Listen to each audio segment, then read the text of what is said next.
What's up, world? Welcome back to another episode of What You Need to Know. My name is Brian D. Exclusive. I hope you had a good holiday yesterday. Spent a lot of time with your friends and family. It seems like the more that the country unravels, the harder it is for people to come together and really enjoy a holiday. And even if you disagree with Labor Day and the reason that it came to be, any excuse to be with your family is a good excuse. So don't let those opportunities just pass you by. One day we're all going to be old and you'll regret it. Speaking of regretting it, there is currently a Christian genocide that sadly is just not being talked about, not on a mainstream level, and really not very heavily on a low key independent journalist level. And I wanted to try to rectify that. I've mentioned it a few times in the last couple videos I've made, but I don't think a lot of people truly understand the seriousness that is happening. Now, Nigeria had an open border policy very similar to what we had over here in America and what people had over in Europe as well. And all over the world, we see how that's resulted. It's just nothing but chaos. Citizens are protesting in mass numbers because culture is being destroyed. But we're lucky. The best case scenario for a worst case situation is what's happening in America and in the UK and a few other places. But if you look at Nigeria, it is it is the fear that we all have. Like, this is exactly what we are worried about. So instead of just, kind of ranting and rambling about it, let's pop in and peep this out. Play. In the African nation of Nigeria, millions of Christians are persecuted by Islamic terror groups. The Nigerian government is doing very little to stop the attacks. Well, now religious freedom advocates, including one member of the U.S. Congress, are taking action. CBN's Kelly Wright has this look at the crisis. On this Always very Christians. day, 210 persons were slaughtered in one night, in less than 24 hours. The video from the Father's Day massacre includes Insane. graphic images of people being burned alive, families attacked, and homes destroyed in Yelawata, Nigeria. That very day it was raining, so Fulani herdsmen, they invaded the community and claimed so many lives. Around 12 midnight, we started having calls from Yerwata that the Fulanis have come and they are killing, burning. Friday night, I was sleeping in my house. See my house there. I come here, they shoot gun. Later, they come, they break the house. Where my brother is sleeping here with his children. Thereby, they come, they kill people. They were breaking the house. Say, Allah Akbar, Allah Akbar, Allah Akbar. These first-hand accounts gathered by Truth Nigeria journalists describe the ongoing atrocities in a terror campaign to eradicate Nigeria's Christians.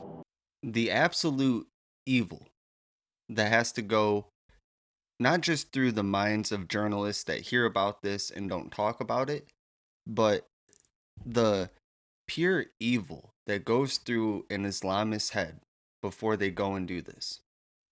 The superiority that they are convinced about.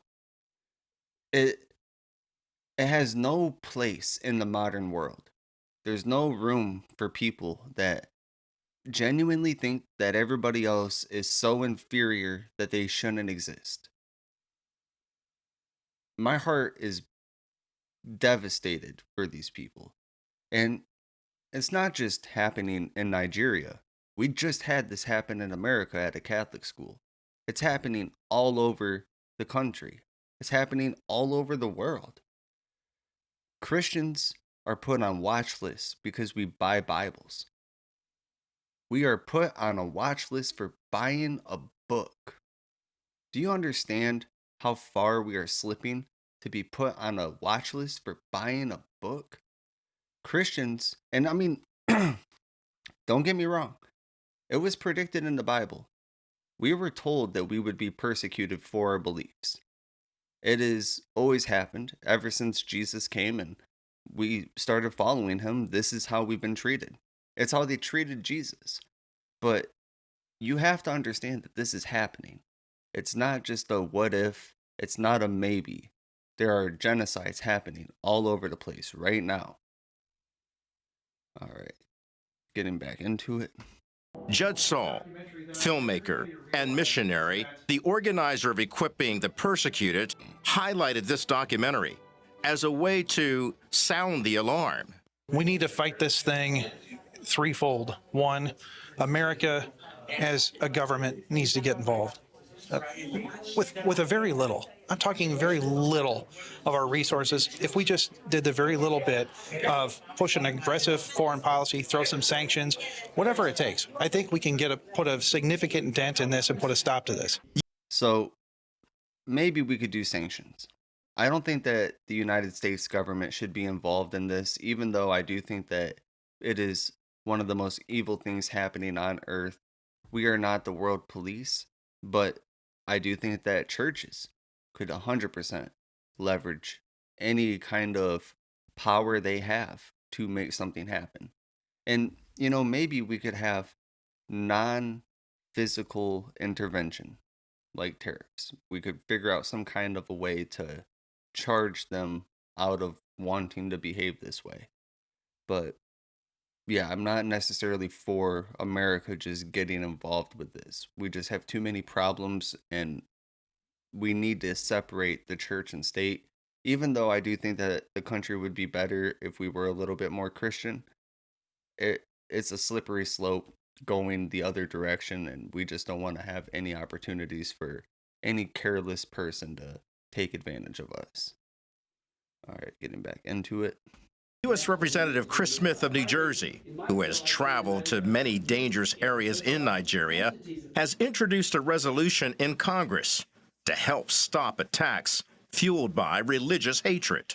There has been an exponential increase in attacks on Christians and some Muslims, but Christians in particular.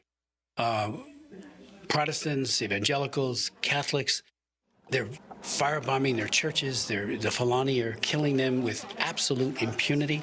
We've called on the government in Abuja and the president several times to do what governments do, law enforcement. Use the military if you have to, but stop this genocide and do it now. The resolution points to Nigeria's government's apparent open border policy that allows almost free access to the country. Almost free access to the country. Do you see the pattern? Is it obvious yet? You cannot have an open border. Open borders don't work. All you get are people with bad intent coming into your country and committing terrorist acts. Do you want to see more terrorist acts in America? Do you want to see them in Europe? It's just real basic common sense. Our leaders understand this. They didn't open the border ignorantly. They wanted an invasion.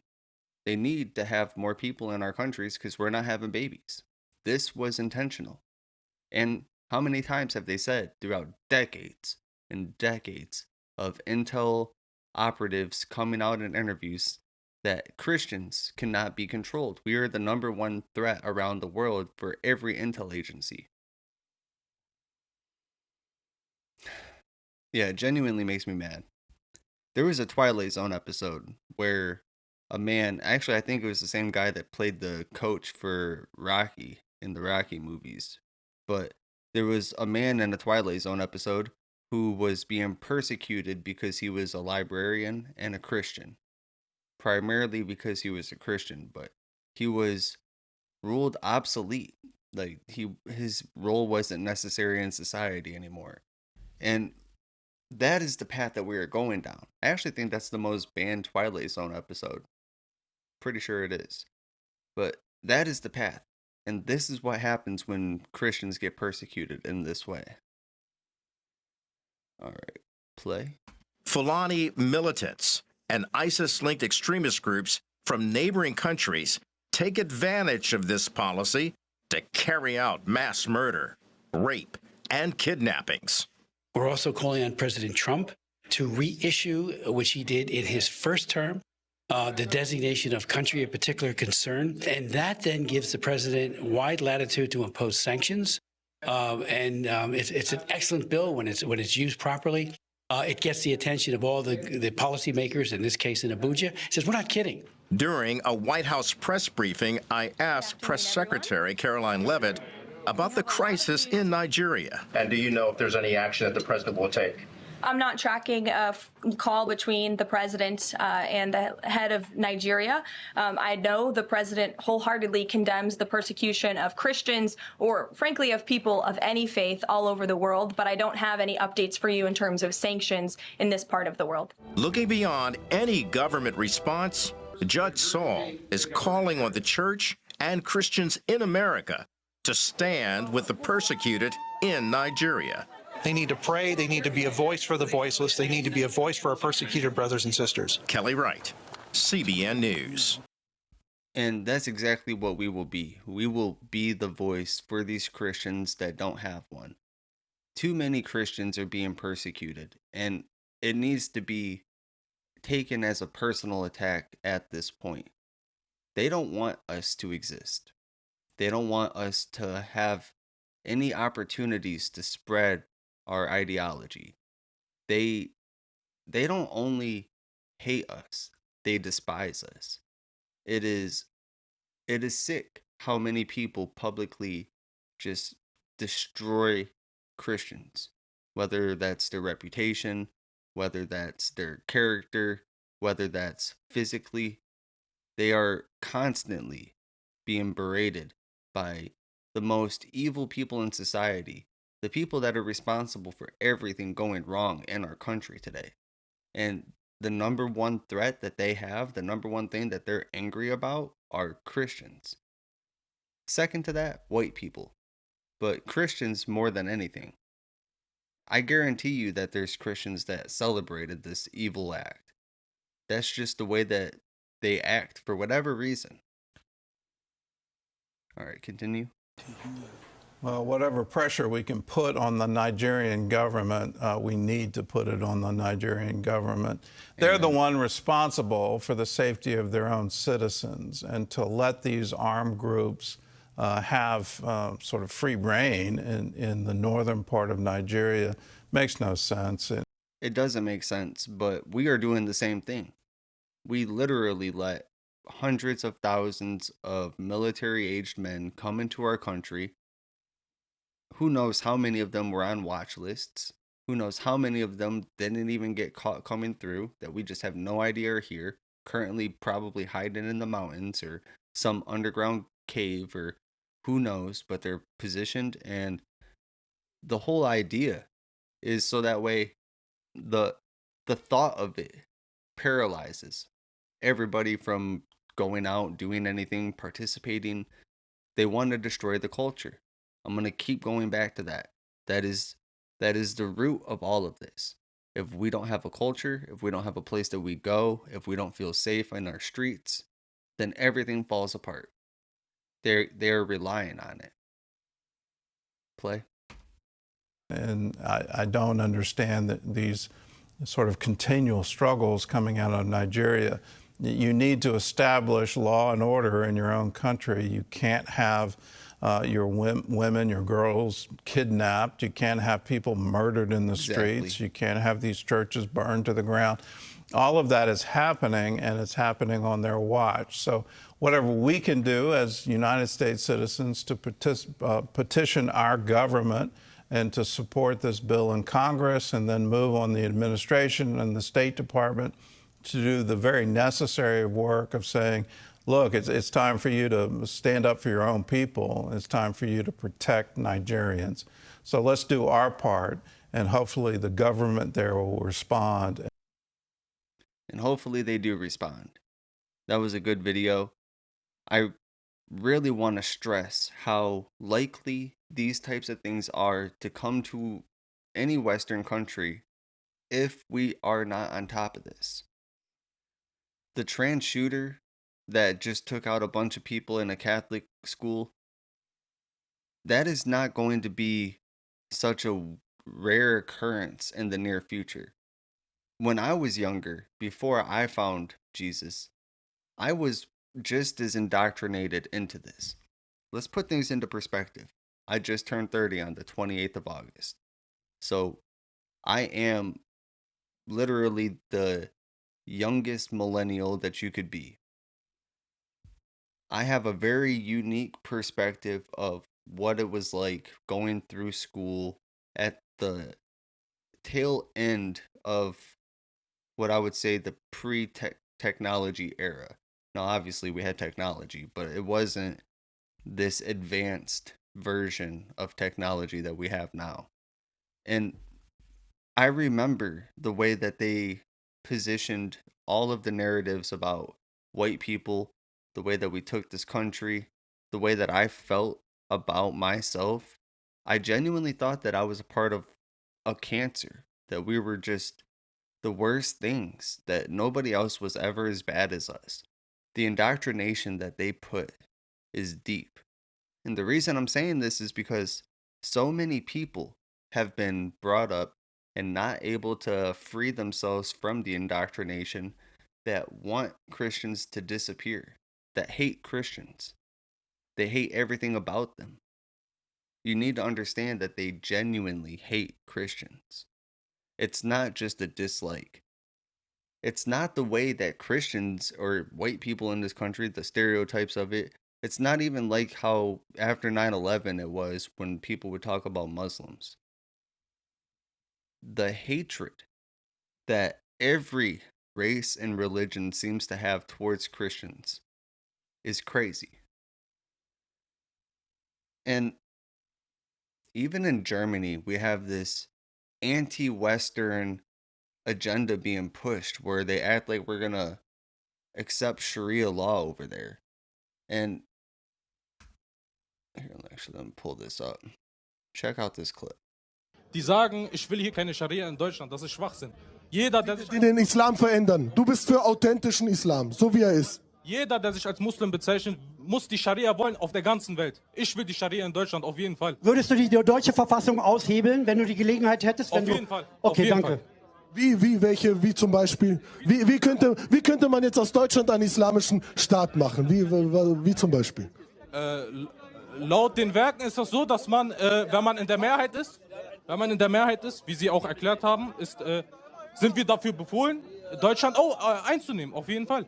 Also es ist das ist eine islamische Pflicht, auch Deutschland einzunehmen. Auf jeden Fall, auf jeden Fall. Ordered to occupy. That's key. Ordered to occupy. Let's keep it going. Ich respektiere deine Ehrlichkeit und du bist ja gegen die Liberalen, die jetzt sagen, nein, das stimmt nicht und wir sollen hier in Frieden leben. Muslime zu sein. Warum? Es ist eine Auseinandersetzung, wir oder ihr. Entweder ihr übernimmt uns oder wir euch. Ja, auf jeden Fall. Und darum gibt es diesen liberalen Islam. Gibt es eine Unterscheidung politischer Islam und anderer Islam? Jetzt bin ich jetzt im politischen Islam, wenn ich sage, ich will die Scharia, dann... Nein, ich meine, Islam ist doch in alle Lebensbereiche. Kannst du sagen, Islam hat in Politik nichts zu tun? Gar keinen Fall. Das ist Kufr, oder nicht? Natürlich. Ja. Und welche... Ich verstehe die Menschen. Manchmal, man will seine Religion beschützen und dann sagt man Sachen, die nicht stimmen. Ja, das mit dem Handabschlägen gibt's nicht, etc. Mit welchen Mitteln wollt ihr die Scharia hier installieren und einen islamischen Staat machen? Mit welchen Mitteln? Ich rede nicht von Anschlägen jetzt, zum Beispiel, wenn ich jetzt hier einen Anschlag mache, hier, wo sie gerade demonstrieren. Das ist falsch. Ich rede davon, wenn die Muslime in der Überzahl sind, dann, wenn es sein muss mit Gewalt, das ist es. Das ist auf jeden es. Fall. Das ist Danke, dass einer ehrlich ist und das so sagt. Danke. Das du ist bestätigst ich habe genau so gedacht, das. 30 Jahre lang habe ich so gedacht wie du. Ich habe immer einer meiner Slogans in den Moscheen. Ich habe Unterricht in Moscheen gegeben. Ich habe 2 Moscheen in Berlin mitgegründet. Ich habe immer gesagt, Deutschland verdient eine satte Islamisierung.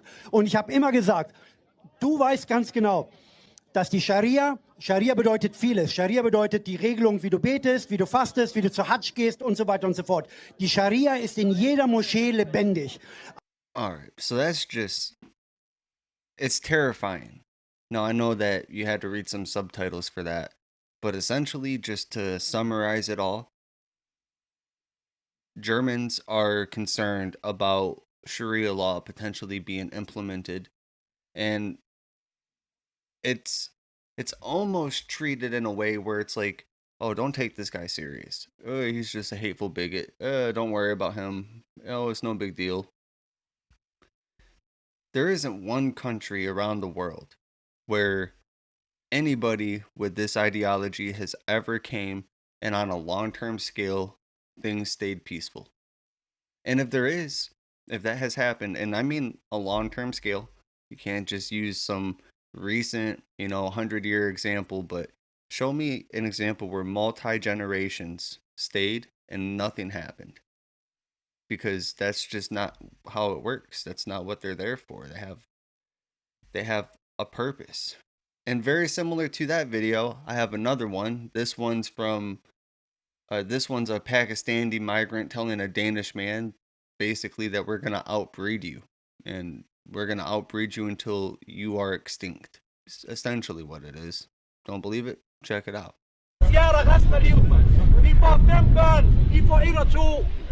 Om 10-15 år, så er der flere pakker, end der er danskere i det her land. Ja, Rasmus. Fød lidt børn, mand. Jeg er lige blevet gift. Jeg skal så 5 børn i morgen. Gå og fød flere børn, mand. Danskerne er 5 millioner, I bliver snart udryddet, mand. Kig på svenskerne, kig på nordmændene, kig på finnerne, mand. Vi er flere millioner, mand. I er i et samfund, der ikke laver, I ligger og boller dyr. Det er derfor, I ikke har fået børn, mand. Har du brødre? Har du søstre? Har du brødre eller søstre? Har du brødre eller søstre? Har du brødre eller søstre, mand? De forældre, de knæppe dyr, mand. Det er derfor, de knæppe hinanden. De kunne give dig en bror og en søstre, mand. Vi er kun 5 millioner, I bliver aldrig mere, mand. I skal fucking skamme. Absolutely incredible. You don't even have to speak the language in either of those two clips to understand how tired the people in all of these countries are of it. We don't want to lose everything that we love. We just don't. And we're not just going to give it up so willingly. And we don't care about your threats. Go ahead and say that you're going to report us to your government, you communist. Nobody cares. Go ahead and threaten me with taking away my financial ability to work. Nobody cares. Because at the end of the day, God has our back. And if you don't trust that God has your back, then you shouldn't be standing up in this way. You need to have faith. You need to believe. And we need more people that are willing to step up and do what is right, even if it is hard. That's the only way that we can ever prevail. It's the only way that we ever get through any of this evil transition towards an anti-Christian world, which is 100% going to happen if we're not careful. And hopefully that results in Jesus coming back, but who knows how that all breaks down and where the timeline really falls, and it's not up to us to say. So I just try to keep the faith that people are going to be able to figure this out and not bring about Christ. And honestly, it feels like this is all strategically being done to bring out Christ. Because it's weird how play by play, step by step, everything that's warned about in the Bible, they are actively doing. It's either the fact that the Bible is true and that's why it's happening, or these people believe the Bible is true and want to make Jesus come back, and they're just making it happen. Either way, it's happening, and it's wild. But I have another clip that I wanted to show. This one's in Amsterdam, another Islamist screaming at people in their society. Let's check this out.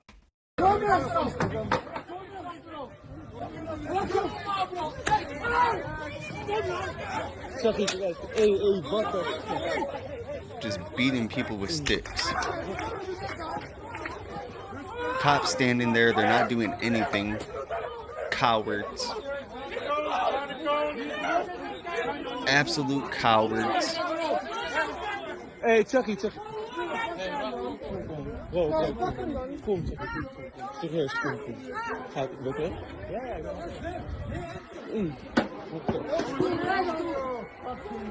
Ja. Like, how long are we gonna put up with this? Kom, ja, die kant op! Heb je hoes? Kom erop! Die kant op! Die kant op! All over the world.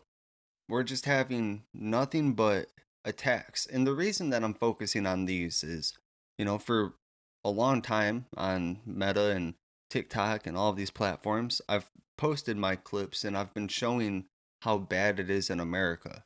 I want you to understand how bad it is globally. It's not just here.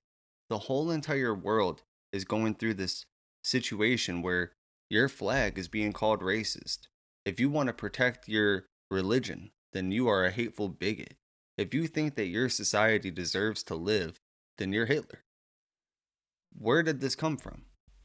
Well, it came from an Islamic, leftist, communist, evil revolution. And people didn't believe that it was happening. And, you can only be in denial for so long before things get really bad. So before I end things today, I have one more clip. This one ties into the video I was doing yesterday where I was talking about Western culture declining, and I really focused a lot on the United Kingdom. Now, they are really on the brink of a revolution. Sounds like things are escalating more and more. And I think that there's a lot of people that kind of downplay how serious it is over there. They don't realize how petty the police are being.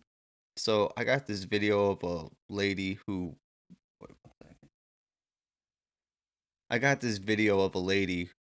literally got arrested for being proud of her flag. Check this out. But it looks like the police are trying to cause a scene. Look at that! Look what they're doing! Look what the police are doing! What are they doing? Like, how can they sleep at night? What are the police doing here? Traitors to their own country. Move down the stairs. It's not safe on these stairs. What are they doing? Just for the bottom of the stairs. Guys, just for the bottom of the stairs, please. Have a look at this. Disgusting. Absolutely disgusting. This is the future that is coming to all of us. If we are not willing to stand up for Christians, even if you are not Christian, understand how this is going to affect you. This is just the first step. We are the first ones on the totem pole towards a complete totalitarian takeover. If you want to save this country, if you want to save our citizens, if you want to protect our children, then we have to stop the prosecution of Christians. We have to end the lists that have basically told everybody that we're at a high risk of being a domestic terrorist because we own a Bible. We need to end the hateful rhetoric towards the way that wars have developed, the way that Christians are blamed for every global issue, period, from the beginning of time, is outrageous. I encourage everybody that watches this video to learn about the Crusades. Maybe I'll do a video series breaking down the Crusades. That would probably be interesting. Might take a little bit of work, but I think I could make that happen. But yeah, the world is falling apart. We need people to understand that this is not just some lighthearted rant that YouTubers are making. This could be the end of civilization as we know it. All right, that's all for today. If you enjoy my content, like, comment, subscribe. Follow me on all social media platforms at Brian D Exclusive. I do have a Patreon. You can join. The link is in the description. And I'll see you all in the next one. Peace.